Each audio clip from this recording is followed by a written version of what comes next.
अमळनेर तालुक्यातील पाडळसरे धरणामुळे बाधित झालेल्या सात्रे गावातील ग्रामस्थांना पुनर्वसनाच्या मागणीसाठी 1 जानेवारीपासून यावेळी जळगाव येथील GS ग्राउंडवर आमरण उपोषण सुरू केले असून गेली 23 वर्षे पुनर्वसनासाठी लढा देऊनही केवळ आश्वासनच पदरी पडल्याने संतप्त ग्रामस्थांनी आज मंत्री गिरीश महाजन यांच्या दालनात यावेळी ठिय्या आंदोलन केले आहे.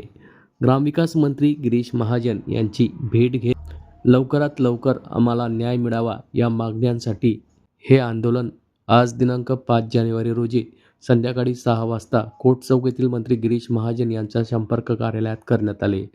1999 मध्ये मंजूर झालेले पाडळसरे धरणाच्या बॅकवॉटरमुळे सात्रे गावात मोठे बुडी क्षेत्र असल्याने 2003 मध्ये जिल्हाधिकाऱ्यांनी पुनर्वसनाचे आदेश दिले होते. 2008 मध्ये 175 घरांसाठी पर्यायी जमिनीचे भूसंपादन करून प्लॉट पाडण्यात आले. मात्र गेल्या अनेक वर्षापासून प्रत्यक्ष प्लॉट वाटपाची प्रक्रिया रखडली आहे.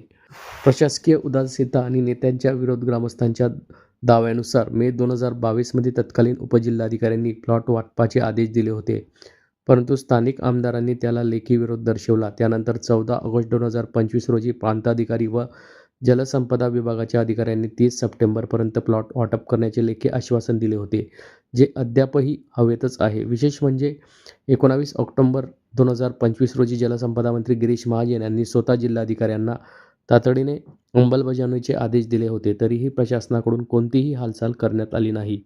लवकरात लवकर आम्हाला न्याय मिळावा या मागणीसाठी आज मंत्री गिरीश महाजन यांची सात्री गावातील ग्रामस्थांनी भेट घेतली आहे.